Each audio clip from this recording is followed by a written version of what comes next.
রাসূল সাল্লাল্লাহু আলাইহি ওয়াসাল্লামের যে সুন্নাতগুলো নিয়ে আমরা মারামারি করি, শুধু এটাকেই সুন্নাত মনে না করে রাসূল সাল্লাল্লাহু আলাইহি ওয়াসাল্লামের যে বিশাল চারিত্রিক বৈশিষ্ট্য আছে, তার মুআমালা আছে, তার মুআশারা আছে, তার পার্সোনালিটি আছে, তার ব্যক্তিত্ব আছে, এমনকি পার্সোনালিটি, ব্যক্তিত্ব, মুআমালা, মুআশারা এটাকেই বেশি গুরুত্ব দেওয়া হয়েছে। সব গুনাহ ক্ষমা হয়ে যাবে, কিন্তু আরেকজনের গীবত করলে এটার গুনাহ ক্ষমা হবে না। সব গুনাহ ক্ষমা হয়ে যাবে, আরেকজনকে অপবাদ দিলে এটার গুনাহ ক্ষমা হবে না। তাহলে গুরুত্ব কোনটার বেশি হলো? এটারই গুরুত্ব বেশি হলো। তথা জান্নাত যেতে চাইলে নিম্ন পক্ষে দুটো শর্ত লাগবে: শিরক থাকা যাবে না, আর অন্তত মানুষের কোনো হক নষ্ট করা যাবে না। নিজের জিহ্বা দিয়ে, নিজের আচরণ দিয়ে, কথা কাজ দিয়ে মানুষকে কষ্ট দেওয়া যাবে না। আল মুসলিমু মান সালিমাল মুসলিমুনা মিন লিসানি ওয়া ইয়াদি। মুসলমান ওই যার জিহ্বা থেকে আর এক মুসলমান নিরাপদ, যার হাত থেকে আর এক মুসলমান নিরাপদ, যার গীবত এবং অপবাদের শিকার আর এক মুসলমান হয় না, যার ঠাট্টা হাসি মশকরা টিস্কারির শিকার আর এক মুসলমান হয় না, ও হচ্ছে মুসলমান। তো এইটারই গুরুত্ব ইসলামে বেশি, কিন্তু আমরা এটাই হারিয়ে ফেলেছি। অতএব আল্লাহ সুবহানাহু ওয়া তাআলা যেন আমাদেরকে আল্লাহর নবীর মতো মুআমালা, মুআশারা, আল্লাহর নবীর মতো চারিত্রিক উন্নয়ন, উন্নত চরিত্র, পার্সোনালিটি এবং ব্যক্তিত্ববান হওয়ার তৌফিক দান করেন, আল্লাহুম্মা আমিন। যেমন আমাদের কাছে আল্লাহর নবীর আদর্শ বা সুন্নাত বললেই মনে হতে পারে জোরে আমিন বলা। রাসূল সাল্লাল্লাহু আলাইহি ওয়াসাল্লামের সুন্নাত বা আদর্শ বললেই মনে হতে পারে রাফুল ইয়াদাইন করা। রাসূল সাল্লাল্লাহু আলাইহি ওয়াসাল্লামের সুন্নাত বা আদর্শ বললেই মনে হতে পারে সূরা ফাতিহা সালাতে পাঠ করা, 12 তাকবীরে ঈদের সালাত আদায় করা। এই রকম কিছু বিতর্কিত মৌলিক মাসালা, যেগুলো আহলুর রায় এবং আহলুল হাদিসদের মধ্যে আজকে নয়, ব্রিটিশ আমল থেকে নয়, 1000 বছর ধরে মতভেদ চলে আসছে। সে 1000 বছরের মতভেদপূর্ণ বিতর্কিত বিষয়গুলোকেই আমরা রাসূল সাল্লাল্লাহু আলাইহি ওয়াসাল্লামের শুধুমাত্র সুন্নাত বানিয়ে দিয়েছি। এর বাইরেও যে রাসূল সাল্লাল্লাহু আলাইহি ওয়াসাল্লামের একটি বিরাট সর্বাঙ্গীন সার্বিক অবয়ব আছে। তিনি শুধু সূরা ফাতিহাই পড়েননি, শুধু রাফুল ইয়াদাইনি করেননি, শুধু জোরে আমিনই বলেননি, যে সারাদিন সবসময় জোরে আমিন বলতেন, সারাদিন সবসময় রাফুল ইয়াদাইন করতেন। বিষয়টা এরকম নয়, বরং তিনি স্ত্রীর সাথে চলতেন, তিনি সমাজের সাথে উঠতেন বসতেন, বিচার সালিশ করতেন, যুদ্ধ বিগ্রহে অংশগ্রহণ করতেন, অসংখ্য কাজে ব্যস্ত থাকতেন। তো সেই কাজগুলোতে তার যে চারিত্রিক উন্নতি এবং বৈশিষ্ট্য ছিল, সেগুলো আমরা গুরুত্বহীন করে দিয়েছি। আরও যদি স্পষ্ট করে বলি, যে আমরা আল্লাহর নবীর আকীদা নিয়েছি, আল্লাহর নবীর ইবাদতগত সুন্নাত নিয়েছি, কিন্তু আল্লাহর নবীর মুআমালা এবং মুআশারা পরিত্যাগ করেছি। মুআমালা মানে এক মানুষ আর এক মানুষের সাথে কিভাবে কথা বলবে, মুআশারা এক মানুষ আর এক মানুষের সাথে কিভাবে ব্যবহার করবে, স্ত্রীর সাথে কেমনে, ভাইয়ের সাথে কেমনে, দিনী ভাইয়ের সাথে কেমনে, পাড়া প্রতিবেশীর সাথে কেমনে, দোকানদার তার গ্রাহকের সাথে কেমনভাবে ব্যবহার করবে, একজন দায়িত্বশীল নেতৃস্থানীয় ব্যক্তি তার অধীনস্থ ব্যক্তির উপর কিভাবে ব্যবহার করবে, এগুলো সব আমাদের কাছে গুরুত্বহীন। এগুলোর কোনো গুরুত্ব আমাদের কাছে নাই। অথচ যে বেসিক ভিত্তির উপর ইসলাম দাঁড়িয়ে আছে, যে বেসিক মূলনীতির উপর ইসলাম দাঁড়িয়ে আছে, তার সবচেয়ে বড় মূলনীতি হচ্ছে ন্যায়পরায়ণতা, ইনসাফ। এবং স্বয়ং আল্লাহ সুবহানাহু ওয়া তাআলার সবচেয়ে বড় বৈশিষ্ট্য সকল ক্ষেত্রে, সেটি হচ্ছে ন্যায়পরায়ণতা। আল্লাহ সুবহানাহু ওয়া তাআলা বলেন, ইন্নী হারামতু যুলমা আলাইয়া, আমি আমার উপর অত্যাচারকে হারাম করেছি। তথা আমার দ্বারা পৃথিবীর কোনো বান্দা, কোনো প্রাণী অত্যাচারিত হবে, পৃথিবীর কোনো বান্দা, কোনো প্রাণী তার হক থেকে বঞ্চিত হবে, এটা অসম্ভব। পৃথিবীর মানুষ যদি পারিবারিক বিচারে বিচার না পায়, গ্রাম্য সালিশে বিচার না পায়, পঞ্চায়েতে বিচার না পায়, হাইকোর্ট সুপ্রিম কোর্টে বিচার না পায়, তাহলে নিশ্চিতভাবে সে কিয়ামতের মাঠে আল্লাহর দরবারে বিচার পাবে। এবং এই জন্যই আল্লাহ সুবহানাহু ওয়া তাআলা ইবাদতের যোগ্য। আর এটি আল্লাহর সবচেয়ে বড় বৈশিষ্ট্য, এবং এটি আমাদের নবী মুহাম্মদ সাল্লাল্লাহু আলাইহি ওয়াসাল্লামের সবচেয়ে বড় বৈশিষ্ট্য। তার কাছে সালাত, সিয়াম, হজ, যাকাত আসার আগেই সুদীর্ঘ 40 বৎসর যাবৎ, যখন তার কাছে রাফুল ইয়াদাইন আসেনি, জোরে আমিন আসেনি, আকিদা কি হবে তা আসেনি, সালাত সিয়াম হজ জাকাত আসেনি, তখন তার কাছে যেটি ছিল জন্মগত, সেটি হচ্ছে তার চারিত্রিক ব্যবহার, সেটি হচ্ছে তার উন্নত ব্যক্তিত্ব, অনেক উপর লেভেলের পার্সোনালিটি, শাখসিয়া, মানুষের সাথে তার ন্যায়পরায়ণতা, তার আচার এবং ব্যবহার। পুরো মক্কায় মানুষ জানতো যে মক্কায় যদি একজন সত্য বলে তাহলে তিনি মুহাম্মদ সাল্লাল্লাহু আলাইহি ওয়াসাল্লাম। পুরো মক্কায় যদি একজন সৎ ব্যবহার, সৎ চরিত্রের অধিকারী হয়, উন্নত ব্যবহার, উন্নত চরিত্রের অধিকারী হয়, যার কাছে মানুষের সম্পদ, মানুষের জানমাল নিরাপদ, যার কাছ থেকে মানুষ, যার মুখ থেকে, যার জিহ্বা থেকে মানুষ চুল পরিমাণ কষ্ট পেতে পারে না, যার হাত থেকে মানুষ চুল পরিমাণ কষ্ট পেতে পারে না, এরকম কোনো মানুষ যদি পুরো মক্কায় থেকে থাকে তাহলে তিনি মুহাম্মদ সাল্লাল্লাহু আলাইহি ওয়াসাল্লাম।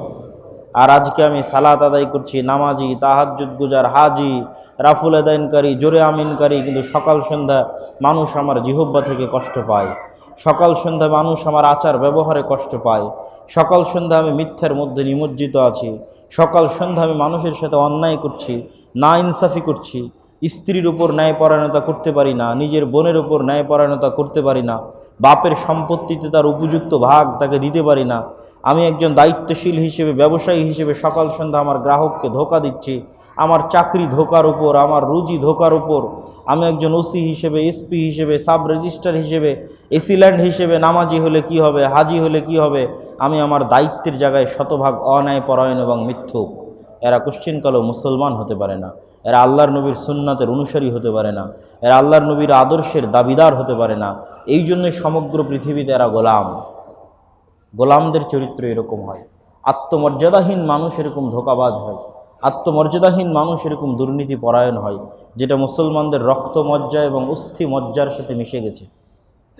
মুসলমানদের সব সমস্যার চাইতে বড় সমস্যা হচ্ছে এটা, যেই সমস্যা মুসলমানদেরকে ভয়াবহভাবে গ্রাস করে নিয়েছে।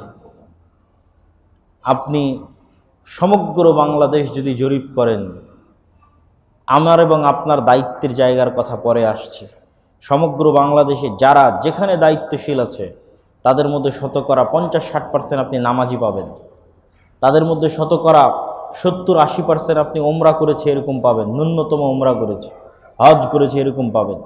আর শতকরা 100% পাবেন যে হয় মসজিদ কমিটির মধ্যে আছে, না হয় মাদ্রাসা কমিটির মধ্যে আছে, আর না হয় জালসার প্রধান অতিথি না বিশেষ অতিথি আছে। শতকরা 100 জনে 100 জন, 100 জন। কিন্তু শতকরা 0%, সে এসিল্যান্ড হোক, সাব রেজিস্ট্রার হোক, এসপি হোক, ওসি হোক, মন্ত্রী হোক, সচিব হোক, আওয়ামী লীগের নেতা হোক, বিএনপির নেতা হোক, সাধারণ দায়িত্বশীল হোক, মসজিদের কমিটি হোক, মাদ্রাসার কমিটি হোক, পরিচালক হোক, প্রধান শিক্ষক হোক, শতকরা 0% যে বলতে পারবে তার দায়িত্বের জায়গায় সে শতভাগ সৎ, তার দায়িত্বের জায়গায় সে শতভাগ ন্যায়পরায়ণ, কাউকে কারো হক থেকে বঞ্চিত করেনি, যার যেটা প্রাপ্য ছিল, যেটা সত্য ছিল সেটাই প্রতিষ্ঠা করেছে। এরকম 0% পাবেন। এটা হলো মুসলমানদের অবস্থা। এবং যখন দেশের বাইরে যাবেন, ইউরোপ আমেরিকায় যাবেন, আরও বেশি দেখতে পাবেন। ইউরোপ আমেরিকায় দেখবেন সবচেয়ে বেশি মিথ্যা বলছে কে? মুসলমান। সবচেয়ে বেশি ধোঁকা দিচ্ছে কে? মুসলমান। সবচেয়ে বেশি দুর্নীতি করছে কে? মুসলমান। যার আমল ঠিক নাই, যার আকীদা ঠিক নাই, অন্তত মিথ্যা বলা জানে না, তথা বিধর্মীদের কথা বলতেছি, অন্তত দুর্নীতি করা জানে না। তাহলে আপনি মাজলুম হবেন না তো কে মাজলুম হবে? আপনি গোলাম হবেন না তো কে গোলাম হবে? এই জন্য রাসূল সাল্লাল্লাহু আলাইহি ওয়াসাল্লামকে যে আমরা সীমাবদ্ধ করে দিয়েছি, এই সীমাবদ্ধতা থেকে বের হয়ে আসতে হবে। রাসূল সাল্লাল্লাহু আলাইহি ওয়াসাল্লামের চরিত্রের ব্যাপক দিক আছে, সেই ব্যাপক দিকগুলো আমরা অবহেলার দৃষ্টিতে দেখছি। সম্মানিত উপস্থিতি, এই জন্য দাওয়াতি কাজের ক্ষেত্রে, মানুষের সাথে উঠা বসার ক্ষেত্রে, চরিত্রের ক্ষেত্রে আমাদেরকে যার পর্যায়ে সতর্ক হতে হবে। যেমন ব্যক্তি পর্যায়ে আমি এবং আপনি মনে করতে পারি, মাপতে পারি নিজেকে, প্রত্যেক ব্যক্তিকে রাসূল সাল্লাল্লাহু আলাইহি ওয়াসাল্লাম দায়িত্বশীল বলেছেন। কুল্লুকুম রাইন, তোমরা সবাই দায়িত্বশীল।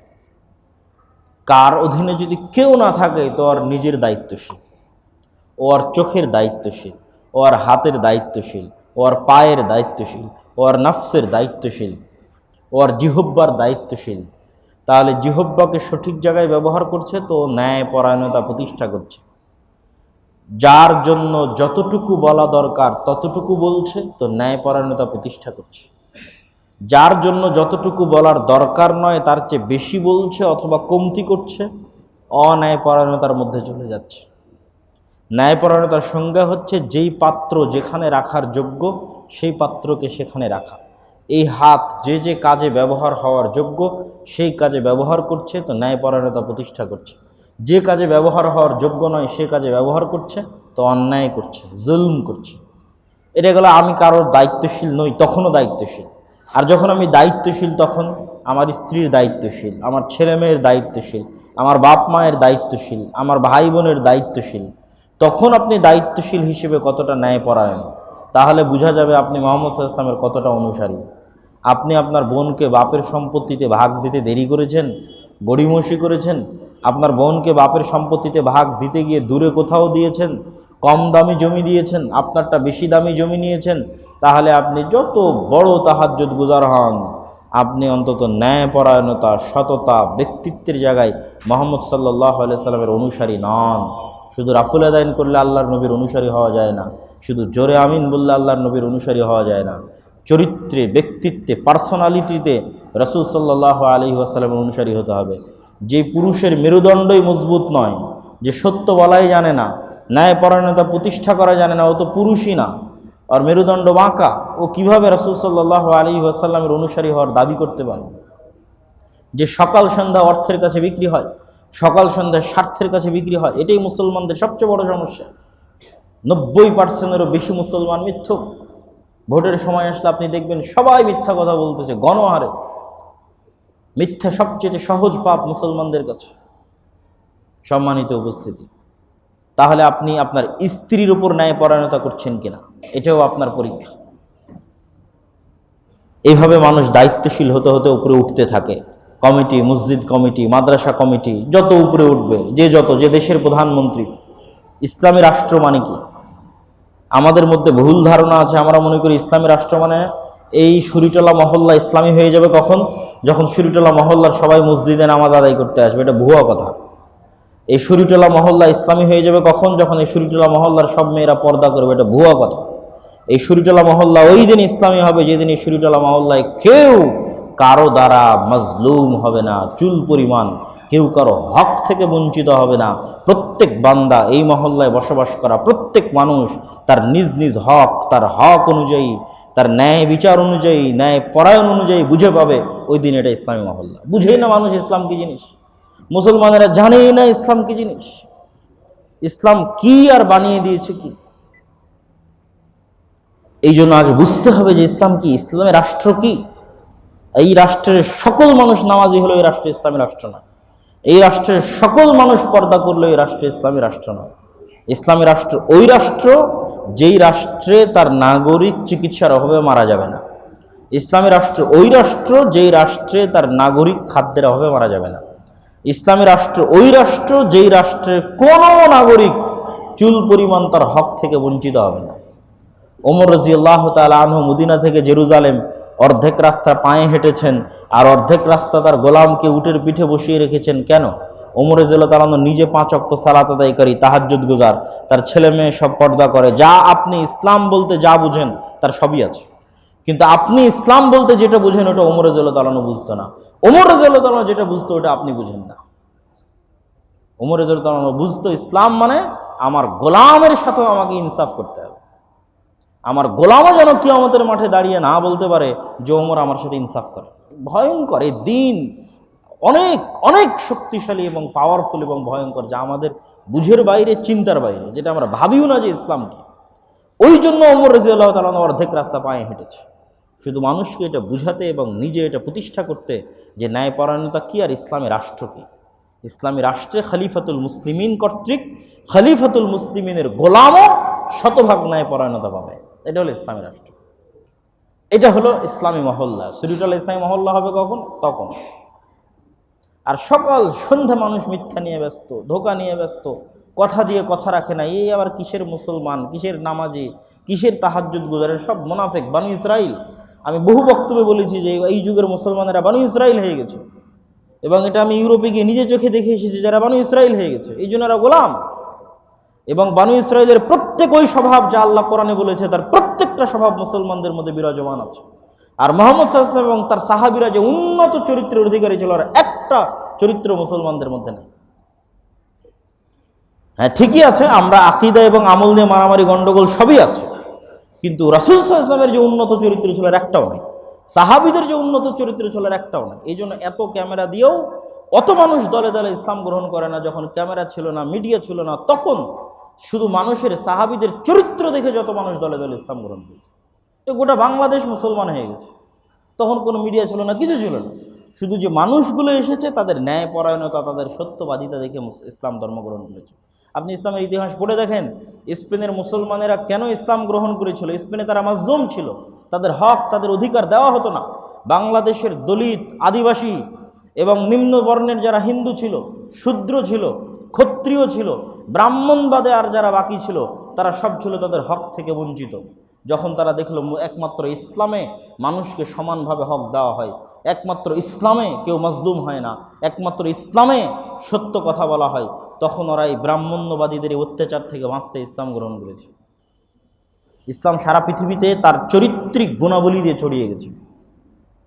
লেকচার এবং বক্তব্য দিয়ে ইসলাম ছড়ানো সম্ভব নয়। আমাদের মতো আলেমুলামারাও, আমি নিজেও মানুষের সাথে ওইভাবে ব্যবহার করতে পারি না যেভাবে রাসূল সাল্লাল্লাহু আলাইহি ওয়াসাল্লাম ব্যবহার করতেন। ওই ন্যায়পরায়ণতা, ওই আমানতদারিতা, ওই সততা নাই যেটা মুহাম্মদ সাল্লাল্লাহু আলাইহি ওয়াসাল্লামের মধ্যে ছিল। এই জন্য আমরা গোলাম আছি, এবং এই গোলামি ততদিন বহাল থাকবে যতদিন এই চারিত্রিক পরিবর্তন না আসছে। আর এই গোলামি কেন আসছে এটাও আমি গবেষণা করে বের করেছি। সেটা হচ্ছে এই চারিত্রিক অধঃপতন এসেছে দীর্ঘ গোলামির কারণে। ব্রিটিশ কলোনিয়াল সিস্টেম, ঔপনিবেশিক শাসন আমলের দীর্ঘ ৩০০ বছর আমরা ব্রিটিশদের গোলাম ছিলাম। এই দীর্ঘ ৩০০ বছরের গোলামি আমাদের স্বভাব চরিত্রকে নষ্ট করে দিয়েছে। এটা আমি কখন অনুভব করেছি, যখন দেখেছি যে আমাদের বাঙালিদের, ইন্ডিয়ান, পাকিস্তানি মুসলমানদের স্বভাব চরিত্রের চাইতে আফ্রিকান দেশের আরও বহু মুসলমান আছে যাদের স্বভাব চরিত্র তুলনামূলক আরও বেশি খারাপ। কেন? আফ্রিকার ওই মুসলমানেরা আমাদের চেয়ে আরও বেশি গোলামি করেছে ইতালির, স্পেনের। তো গোলামি করলে মানুষের ব্যক্তিত্ব থাকে না, মানুষের আত্মমর্যাদা থাকে না, নষ্ট হয়ে যায় স্বভাব। একটা টাকার জন্য মারামারি করবে, একটা টাকার জন্য মিথ্যা বলবে, একটা টাকার জন্য দুর্নীতি করবে, কারণ ওর খাওয়ার ব্যবস্থা নেই, পড়ার ব্যবস্থা নেই, উঠার ব্যবস্থা নেই, গোলাম। তো এই এক টাকার জন্য মারামারি করা, মিথ্যা বলা, দুর্নীতি করা ব্রিটিশরা শিখিয়েছে। কেননা গোলাম ছিলাম আমরা। কিন্তু যে স্বাধীন থাকে, যার অর্থনৈতিক স্বাধীনতা থাকে, যে স্বভাবজাত বৈশিষ্ট্য নিয়ে বড় হয়, ওর মধ্যে এই বৈশিষ্ট্যগুলো আসবে না। ও মিথ্যা বলা জানবে না, দুর্নীতি করা জানবে না, ধোঁকা দেওয়া জানবে না। কেন? ওর অর্থনৈতিক স্বাধীনতা আছে, বড় উন্নত পরিবারে জন্মগ্রহণ করেছে, ও গোলাম নয়। এই জন্য এইগুলো বৈশিষ্ট্য ওর মধ্যে থাকবে না। আর যেহেতু আমরা সব গোলাম, এই জন্য আমাদের মধ্যে এই প্রত্যেকটা বৈশিষ্ট্য আছে। কেন? আমাদের বাপ দাদারা গোলাম ছিল, এই জন্য আমাদের মধ্যে এই বৈশিষ্ট্য আছে। এই জন্য মুসলমানদেরকে অর্থনৈতিকভাবে স্বাধীন হতে হবে, চাকুরিজীবী হওয়ার চিন্তা বাদ দিতে হবে। চাকুরিজীবী মানেই হচ্ছে গোলামি। চাকর, চাকুরিজীবী, গোলামি একই। নৌকরি উর্দুতে বলে, এটা আমি উর্দু ভাষার সাথে মিলাতে গিয়ে বুঝতে পেরেছি। নৌকরি মানে চাকরি, নৌকার মানে বাড়ির গোলাম। তো তখন বলতো যে নৌকরি, তো নৌকরি নৌকার মানে যে বাড়ির গোলাম হবে এটাই নৌকরি, যে চাকর হবে সেটাই চাকুরি। তো মুসলমানদের বৈশিষ্ট্য হতে হবে সবসময় বড়। আল্লাহ সুবহানাহু ওয়া তাআলা সারা পৃথিবীতে যত রিজিক বন্টন করেন তার বেশিরভাগ রিজিক বন্টন করেন বিজনেসের জন্য। মুসলমানদের হাত হবে দেওয়া হাত, উন্নত হাত, বড় হাত, গ্রহণকারী হাত হবে না, নত হাত হবে না, ছোট হাত হবে না। মুসলমানদের বৈশিষ্ট্য হবে প্রোডাক্টিভ, সবসময় কাজ করবে, কাজে ব্যস্ত থাকবে, অলস মস্তিষ্ক হবে না। সারাদিন অলস মস্তিষ্ক নিয়ে ফেসবুকে একজন আরেকজনের বিরুদ্ধে লিখছে, গালাগালি করছে, এটা ইসলাম কখনোই নয়, কখনোই এটা ইসলাম নয়। এটা কখনোই মোহাম্মদ ইসলাম কেন, মোহাম্মদ ইসলামের সাহাবি কেন, তাবি কেন, আর হাজার হাজার লক্ষ লক্ষ কোটি কোটি মাইল সম্পর্ক নয় এটার সাথে ইসলামের। মোহাম্মদ ইসলামের সাহাবিদের, তাবিদের ওরকম হাজারবার জন্ম নিতে হবে মোহাম্মদ ইসলাম, সাহাবি এবং তাবিদের বৈশিষ্ট্যের কাছে আসতে। তারা অল টাইম প্রোডাক্টিভ, তারা কোনো সময় অলস সময় কাটাতেন না, সবসময় কাজে ব্যস্ত থাকতেন। দেশ, জাতি এবং সমাজের উন্নয়নের জন্য কি করতে হবে, নেতৃত্বের জন্য কি করতে হবে, দূরদৃষ্টি সম্পন্ন ছিলেন এবং দূরদৃষ্টি নেতৃত্বের চিন্তাভাবনা নিয়ে সমাজে চলতেন। সংকীর্ণ মনা চিন্তাভাবনা নিয়ে সমাজে চলতেন না। আমাদের আলেম ওলামারা সমাজ বিচ্ছিন্ন হয়, বেশিরভাগ আলেম ওলামা সমাজ বিচ্ছিন্ন। কেন আলেম ওলামা মাদ্রাসায় ভর্তি হয়ে মাদ্রাসা থেকে বের হয়ে শুধু এই জালসা দিনই সার্কেলের মধ্যেই ঘুরে, সমাজে কি হয় সমাজে কি চলে জানেই না। আর আমার নবী মুহাম্মদ সাল্লাল্লাহু আলাইহি ওয়াসাল্লাম সবচেয়ে বেশি সমাজ কানেক্টেড ছিলেন, সমাজ থেকে উঠেছেন, সমাজের মানুষের মধ্যে মিশেছেন, সমাজের মানুষের মধ্যেই মারা গেছেন। উনি কোনো সময় সমাজ থেকে ডিসকানেক্টেড ছিলেন না, মানুষের সুখ দুঃখ উঠা বসা কষ্ট সকল কিছুর সাথে 100% মিশ্রিত ছিলেন। আর আলেম ওলামারা হচ্ছে সমাজ থেকে বিচ্ছিন্ন, সমাজ থেকে বিচ্ছিন্ন হয়ে সমাজের মানুষের সুখ দুঃখ কষ্ট না বুঝে আপনি দাওয়াতি কাজ করতে পারবেন না, আপনি এই প্রজন্ম এই জাতিকে সংশোধন করতে পারবেন না। সম্মানিত উপস্থিতি, তো আমি রাসূল সাল্লাল্লাহু আলাইহি ওয়াসাল্লামের আদর্শের মধ্যে আজকে আমার বক্তব্যের যে বিষয় ছিল, এই আদর্শের মধ্যে আমি আল্লাহর নবীর চারিত্রিক আদর্শকে ফুটিয়ে তোলার চেষ্টা করেছি। শুধু এটা আল্লাহর নবীর চারিত্রিক আদর্শ নয়, এটা আল্লাহ সুবহানাহু ওয়া তাআলারও চারিত্রিক আদর্শ। আল্লাহ সুবহানাহু ওয়া তাআলার চারিত্রিক আদর্শ কিভাবে, যেমন উনি সূরা নূহের আয়াত তেলাওয়াত করলেন। চলে গেছেন কি উনি? না আছে মোজাম্মেল ভাই, চলে যাও। উনি সূরা নূহের আয়াত তেলাওয়াত করলেন যে ইয়া কওমি ইস্তাগফিরু রাব্বাকুম ইন্নাহু কানা গাফফারা, তোমরা আল্লাহর নিকটে ক্ষমা চাও। তা আল্লাহর নিকটে ক্ষমা চাইলে আল্লাহ কখনোই বলবে না যে তুই এত বড় অপরাধ করেছিস, তোর আবার কিসের ক্ষমা, এত বড় অপরাধীর কোনো ক্ষমা নাই। তো আল্লাহ সুবহানাহু ওয়া তাআলার চরিত্র কত উন্নত, কত মহান, যে ইন্নাহু কানা গাফফারা, তিনি হচ্ছেন ক্ষমাশীল, উদার। আর আমরা হচ্ছে একদিন মনোমালিন্য হলে আর একদিন ক্ষমা করতে পারি না। হ্যাঁ, ওটাই বলছি, একদিন মনোমালিন্য হলে আরেকদিন ক্ষমা করতে পারি না। যত সমস্যা মুসলমানদের মধ্যে বিরাজমান, আমার ছোট্ট গবেষণায় শুধু একটা কারণে মুসলমানদের মধ্যে সমস্যা বিরাজমান। আলেম ওলামার মধ্যে মতভেদ বলেন, সংগঠনের মধ্যে মতভেদ বলেন, দেশের মধ্যে মতভেদ বলেন, মাদ্রাসার মধ্যে মতভেদ বলেন, দলের মধ্যে মতভেদ বলেন, মসজিদে মতভেদ বলেন, প্রত্যেকটা জায়গায় মতভেদ শুধু একটা কারণে বিরাজমান, সেটা হচ্ছে ন্যায়পরায়ণতা না থাকা। কেউ না কেউ ন্যায়পরায়ণতায় ত্রুটি করেছে, কেউ না কেউ। হয় সংগঠনের যিনি দায়িত্বশীল উনি ন্যায়পরায়ণতা করতে পারেনি, মানে যে কর্মীকে যতটুকু মূল্যায়ন করা দরকার অতটুকু মূল্যায়ন করতে পারেনি, যে কর্মী বেশি চামচামি করেছে, বেশি সার করেছে, বেশি নম করেছে, ওকেই সভাপতি করে দিয়েছে। কথা বুঝতে পারেন না? তাহলে ও ন্যায়পরায়ণতা প্রতিষ্ঠা করতে পারেনি, জন্য দল ভেঙে গেছে, সমস্যা তৈরি হয়েছে, মনোমালিন্য তৈরি হয়েছে। যে মাদ্রাসার পরিচালক, যে শিক্ষক যতটুকু ন্যায়পরায়ণতা পাওয়ার যোগ্য অতটুকু ন্যায়পরায়ণতা তার উপর করেনি, তখন মাদ্রাসায় সমস্যা তৈরি হয়েছে। মুসলমানদের যত সমস্যা আছে সব সমস্যার মূলে হচ্ছে মুসলমানেরা ন্যায়পরায়ণতার গুরুত্ব জানে না, ন্যায়পরায়ণতার চর্চা নাই। এই জন্য আমি বলেছি এদেশের কোনো সংগঠন, কোনো দল, কোনো আলেম অন্তত রাষ্ট্র পরিচালনার দায়িত্ব নেওয়ার অযোগ্য। কেন রাষ্ট্র পরিচালনার দায়িত্ব নিতে হলে সবার আগে আপনার মধ্যে ন্যায়পরায়ণতার বৈশিষ্ট্য থাকতে হবে। আপনি আপনার দলই ন্যায়পরায়ণতা প্রতিষ্ঠা করতে পারেননি, তো রাষ্ট্রে কি ন্যায়পরায়ণতা প্রতিষ্ঠা করবে? কালকে রাষ্ট্রের দায়িত্ব পেলে আপনিই সবচেয়ে বেশি অন্যায়পরায়ণ হবেন, কাউকে যোগ্যতা অনুযায়ী দায়িত্ব দিতে পারবেন না, যেটা অন্তত পাশ্চাত্যদের বৈশিষ্ট্য আছে, যে অন্তত যে যতটুকুর যোগ্য, কোনো মামা খালু টাকা পয়সা ছাড়া আর চাকরি হয়ে যাবে, কোনো প্রকার লিঙ্ক ওয়াস্তা ছাড়া চাকরি হয়ে যাবে। তো আপনি তো আপনার দলই ন্যায়পরায়ণতা প্রতিষ্ঠা করতে পারেননি, তো রাষ্ট্রে কি ন্যায়পরায়ণতা প্রতিষ্ঠা করবেন? আপনি আপনার মাদ্রাসায় ন্যায়পরায়ণতা প্রতিষ্ঠা করতে পারেননি, তো রাষ্ট্রে কি ন্যায়পরায়ণতা প্রতিষ্ঠা করবেন?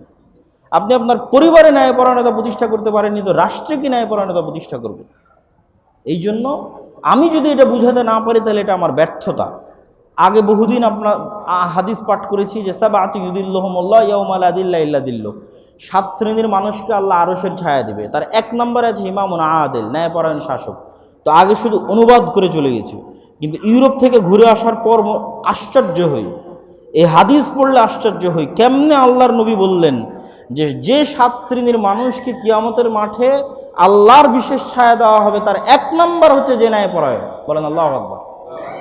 তার 1 নম্বর হচ্ছে যে ন্যায়পরায়ণ, দায়িত্বশীল, মানে কমিটির সভাপতি। যে কমিটির সভাপতি তার ইমাম, মুয়াজ্জিন, মুসাল্লি সবার প্রতি ন্যায়পরায়ণতা প্রতিষ্ঠা করতে পেরেছে, কিয়ামতের মাঠে আল্লাহর বিশেষ ছায়া পাবে।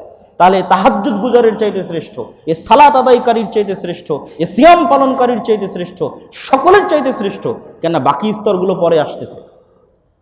যার অন্তর মসজিদের সাথে সম্পৃক্ত তার নাম্বার আসতেছে 3-4-এ, আর সবার আগে কার নাম্বার এসেছে?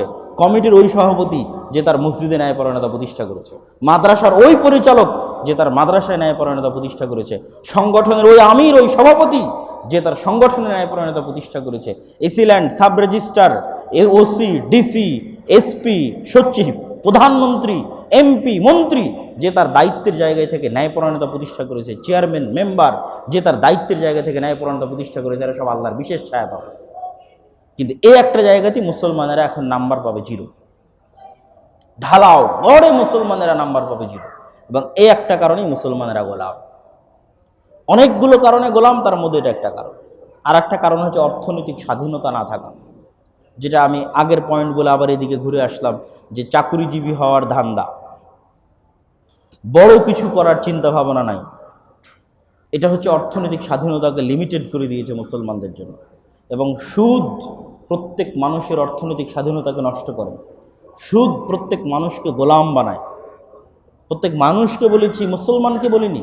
একটা হিন্দুকেও গোলাম বানায় সুদ, একটা খ্রিস্টানকে গোলাম বানায় সুদ, একটা ইহুদিকে গোলাম বানায় সুদ। এই যে পাশ্চাত্যের একটু হলেও সুনাম করে দিলাম, কি সুনাম করলাম?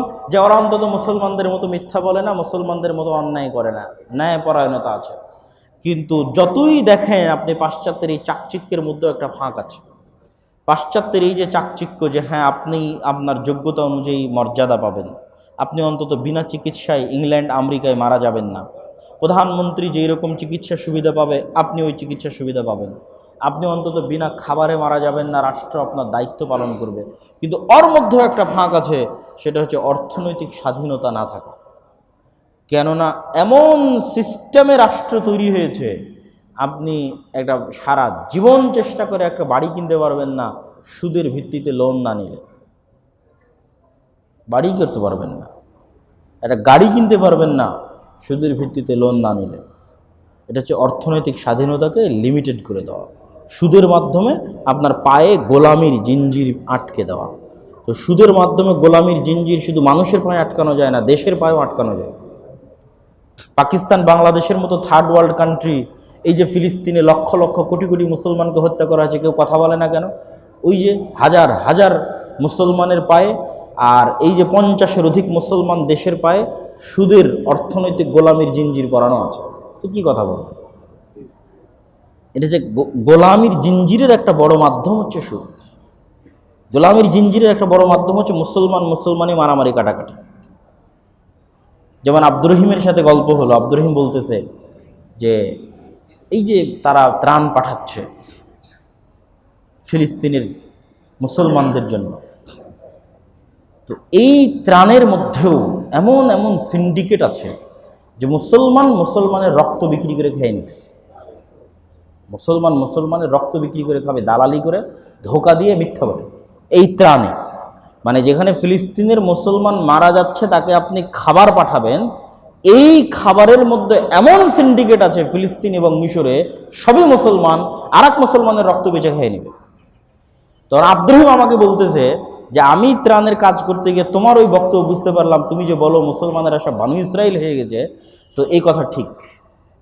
আমি এই কাজ করতে গিয়ে বুঝতে পারতেছি যে হ্যাঁ মুসলমানেরা সব বানু ইসরাইল হয়ে গেছে। এর আর এক মুসলমান ভাইয়ের রক্ত বেঁচে খেয়ে নেবে একটা টাকার জন্য, আর এক মুসলমান ভাইকে হত্যা পর্যন্ত করে দিবে একটা টাকার জন্য। তো এরা গোলাম হবে না তো কারা গোলাম হবে? এই জন্য সব বাদ দিয়ে আগে মেরুদণ্ড শক্ত করতে হবে, না হলে কিন্তু গোলামি থেকে মুক্তি হবে না। গোলামি থেকে মুক্তি চাইতে হলে কি করতে হবে? আপনার সন্তান, পরবর্তী প্রজন্ম নিজের মেরুদণ্ড শক্ত। মেরুদণ্ড শক্ত মানে মরলেও মিথ্যা বলবে না, মরলেও মিথ্যার কাছে কম্প্রোমাইজ করবে না, মরলেও অন্যায়পরায়ণ হবে না। যেখানে যাক, ও যে অবস্থাতেই থাক, ও যদি নেতা হতে চায়, দেশ জাতিকে গোলামি থেকে বাঁচাতে চায়, তার মেরুদণ্ড শক্ত হতে হবে। পদত্যাগপত্র দিয়ে চলে আসবে, কিন্তু অন্যায়পরায়ণ হবে না। সে সামান্য যেখানেই দায়িত্ব পালন করুক না কেন। এটাই মুসলমানদের সবচেয়ে বড় সমস্যা আজকের পৃথিবীতে। এবং মুসলমানেরা যদি তাদের গোলামি থেকে মুক্তি পেতে চায়, এটা দিয়েই শুরু করতে হবে। শপথ করতে হবে মরে গেলেও মিথ্যা বলবো না, সত্য বলবো। আলেম ওলামাদের শপথ করতে হবে মরে গেলেও মিথ্যা বলবো না, সত্য বলবো। সব সংগঠনের দায়িত্বশীল নেতা, মাদ্রাসার পরিচালক, এদের শপথ করতে হবে মরে গেলেও অন্যায়পরায়ণ হব না। আমার কর্মী, অধস্তন, দায়িত্বশীল শিক্ষক সকলের প্রতি ন্যায়পরায়ণ হবে। ওই সালাত, ওই সিয়াম, ওই তাহাজ্জুদ দিয়ে এরা মানুষকে গোলামি থেকে মুক্তি দিতে পারবে না। কিন্তু যেদিন এরা ন্যায়পরায়ণতা প্রতিষ্ঠা করতে পারবে, অটোমেটিক এরাই নেতা হয়ে যাবে, দেশ পরিচালনা করবে, আল্লাহ নেতা বানিয়ে দিবে, আল্লাহ সুবহানাহু ওয়া তাআলা দায়িত্ব দিয়ে দিবে, গোলামি থেকে মুক্তি দিয়ে দিবে। সম্মানিত উপস্থিতি, আল্লাহ সুবহানাহু ওয়া তাআলা আমাদেরকে আজকের এই সংক্ষিপ্ত বক্তব্যের সাথে আরেকটু যুক্ত করি যে নবী রাসূলদের ব্যবহার এবং আল্লাহ সুবহানাহু ওয়া তাআলার ব্যবহার কেমন ছিল, তাদের আদর্শ কেমন ছিল। আল্লাহ সুবহানাহু ওয়া তাআলা পবিত্র কোরআন মাজিদে দাওয়াতি কাজ করতে গিয়ে কখনো সাধারণ মুসলমান তো দূরের কথা, কখনো ইহুদি, খ্রিস্টান, মাজুসি, কুফফার, মুশরিক কাউকে ছোট করে আঘাত দিয়ে কথা বলেননি। আপনি পুরো কোরআন তন্ন তন্ন করে খুঁজবেন, কোথাও না। আল্লাহ সুবহানাহু ওয়া তাআলা যখন ইহুদিদের এবং খ্রিস্টানদের দাওয়াত দিয়েছে তখন সম্মান করে বলেছে, ইয়া আহলাল কিতাব, হে কিতাবের অনুসারীরা, তোমাদেরকে আমি তাওরাত দিয়েছি, ইনজিল দিয়েছি, তোমরা সম্মানিত। যখন ইহুদিদের দাওয়াত দিয়েছে তখন বলছে, ইয়া বানি ইসরাঈল আযকুরু নি'মাতি আল্লাতী আন'আমতু আলাইকুম, হে বানি ইসরাঈলেরা, তোমরা হচ্ছে ইসরাঈলের সন্তান, ইয়াকুবের সন্তান, ইয়াকুব আলাইহিস সালাতু ওয়াস সালামের সন্তান। সম্মান দিয়ে আল্লাহ সুবহানাহু ওয়া তাআলা তাদেরকে ডেকেছে। যখন ইহুদি খ্রিস্টান বাদে আর দুনিয়ার যে কোনো কাফের মুশরিককে, মানুষকে আল্লাহ সুবহানাহু ওয়া তাআলা ডেকেছেন, তখন মানুষের সবচেয়ে বড় সম্মান, ইয়া আইয়ুহান নাস, হে মানুষ, হে আদমের সন্তান, ইয়া ইবাদিয়াল্লাযীনা আসরাফু, হে আমার বান্দারা, তোমরা যারা গুনাহ করেছো। তো আল্লাহ সুবহানাহু ওয়া তাআলার ব্যবহার খুবই উন্নত এবং খুবই উন্নত চরিত্রের অধিকারী হচ্ছেন আল্লাহ সুবহানাহু ওয়া তাআলা। ঠিক আল্লাহ সুবহানাহু ওয়া তাআলা যেমন উন্নত চরিত্রের অধিকারী, তার নবী মুহাম্মদ সাল্লাল্লাহু আলাইহি ওয়াসাল্লামও উন্নত চরিত্রের অধিকারী, যার কথা আল্লাহ সুবহানাহু ওয়া তাআলা নিজে কোরআন মাজিদে বলেছেন যে তার চরিত্রই হচ্ছে কোরআন। কোরআনে যেমন দেখো তোমরা, কোরআনকে যদি বাস্তবে দেখতে চাও যে কোরআনে আল্লাহ সুবহানাহু ওয়া তাআলার চরিত্র কেমন, আল্লাহ সুবহানাহু ওয়া তাআলার কথা কেমন, তাহলে ওই চরিত্রের বাস্তব প্রয়োগ তোমরা পাবা হচ্ছে মুহাম্মদ সাল্লাল্লাহু আলাইহি ওয়াসাল্লামের মধ্যে। তাহলে এই উন্নত চরিত্র, উন্নত ব্যক্তিত্ব, উন্নত পার্সোনালিটি আল্লাহ প্রত্যেক নবীর মধ্যে দিয়েছেন। মুসা আলাইহিস সালাতু ওয়াস সালামের মতো নবীকে ফেরাউনের মতো কাফেরের সাথে ভালো ব্যবহারের আদেশ করা হয়েছে। আর আমরা আরেক মুসলিম ভাইকে তুচ্ছ তাচ্ছিল্য এবং ছোট এবং নগণ্য করে কথা বলি সামান্য মতভেদের কারণে, সামান্য মত পার্থক্যের কারণে। আমাদের দিয়ে এই মারামারি কাটাকাটি হতে পারে, গ্রুপিং হতে পারে, বিচ্ছেদ হতে পারে, অন্তত জাতির নেতৃত্ব হবে না, জাতির নেতৃত্বের গোলামি থেকে মুক্তি, জাতির গোলামি থেকে মুক্তি হবে না। সম্মানিত উপস্থিতি, অতএব রাসূল সাল্লাল্লাহু আলাইহি ওয়াসাল্লামের এই উন্নত চরিত্র, নবীদের এই উন্নত চরিত্র এবং আল্লাহ সুবহানাহু ওয়া তাআলার এই উন্নত চরিত্র মুসলমানদেরকে বুঝতে হবে, অনুভব করতে হবে এবং ন্যায়পরায়ণতা, সত্যবাদিতা, আমানতদারিতার জায়গায় মেরুদণ্ড শক্ত করে সেই উন্নত চরিত্রের অধিকারী হতে হবে। যেখানে পারবেন না সত্য বলতে, যেখানে পারবেন না ন্যায়পরায়ণতা প্রতিষ্ঠা করতে, ছেড়ে দিয়ে চলে আসবেন, কিন্তু ন্যায়পরায়ণতা এবং সত্যের সাথে কম্প্রোমাইজ করবেন না। এই কারণেই মুসলমানেরা ধ্বংস হয়ে গেল, শেষ হয়ে গেল। এই জন্য আল্লামা ইকবাল বলেছেন, সাবাক ফিরসে পার সাদাকাত কা, শুজাআত কা, আদালত কা, লিয়া জায়েগা তুঝসে কাম, দুনিয়া কি ইমামত কা। মুসলমানেরা তোমাদের মধ্যে নামাজ, সিয়াম, হজ, জাকাত সব আছে, কিন্তু আল্লাহর নবী সাল্লাল্লাহু আলাইহি ওয়াসাল্লাম নবী হওয়ার আগের যে 40 বছর সত্য বলতেন, উনি সত্যবাদী অবস্থায় নামাজ পড়েছেন, সত্যবাদী অবস্থায় জাকাত দিয়েছেন, সত্যবাদী অবস্থায় হজ করেছেন, ওমরা করেছেন, জন্মগত সত্যবাদী। আল্লাহর নবীর ওই জন্মগত সত্যবাদিতার বৈশিষ্ট্য তোমাদের মধ্যে নাই। তোমরা মিথ্যুক অবস্থায় নামাজ পড়ো, মিথ্যুক অবস্থায় জাকাত দাও, মিথ্যুক অবস্থায় হজ করো, মিথ্যুক অবস্থায় ওমরা করো। এই মিথ্যুক অবস্থায় হজ ওমরার কোনো দাম নাই। তোমাদের মধ্যে সবই আছে, মুহাম্মদ সাল্লাল্লাহু আলাইহি ওয়াসাল্লামের ওই ন্যায়পরায়ণতা নাই।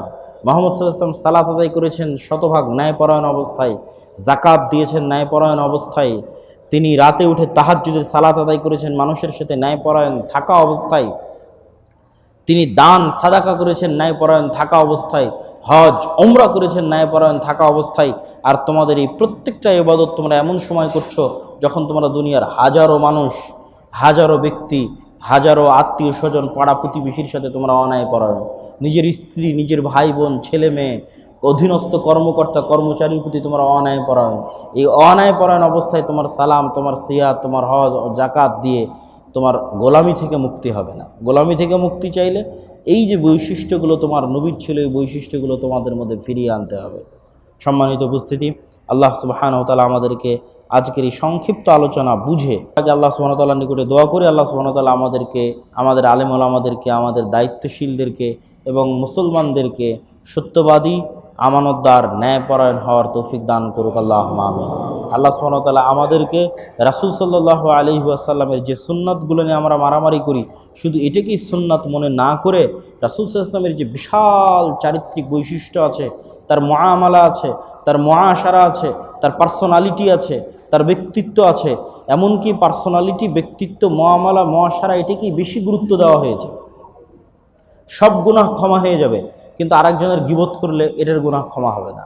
সব গুনাহ ক্ষমা হয়ে যাবে, আরেকজনকে অপবাদ দিলে এটার গুনাহ ক্ষমা হবে না। তাহলে গুরুত্ব কোনটার বেশি হলো? এটারই গুরুত্ব বেশি হলো। তথা জান্নাত যেতে চাইলে নিম্নপক্ষে দুইটা শর্ত লাগবে: শিরক থাকা যাবে না, আর অন্তত মানুষের কোনো হক নষ্ট করা যাবে না।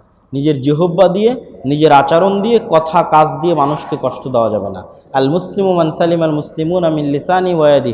মুসলমান ওই যার জিহ্বা থেকে আর এক মুসলমান নিরাপদ, যার হাত থেকে আর এক মুসলমান নিরাপদ, যার গীবত এবং অপবাদের শিকার আর এক মুসলমান হয় না, যার ঠাট্টা, হাসি, মশকরা, টিস্কারির শিকার আর এক মুসলমান হয় না, ও হচ্ছে মুসলমান। তো এইটারই গুরুত্ব ইসলামে বেশি, কিন্তু আমরা এটাই হারিয়ে ফেলেছি। অতএব আল্লাহ সুবহানাহু ওয়া তাআলা যেন আমাদেরকে আল্লাহর নবীর মতো মুআমালা, মুআশারা, আল্লাহর নবীর মতো চারিত্রিক উন্নয়ন, উন্নত চরিত্র, পার্সোনালিটি এবং ব্যক্তিত্ববান হওয়ার তৌফিক দান করেন, আল্লাহুম্মা আমিন।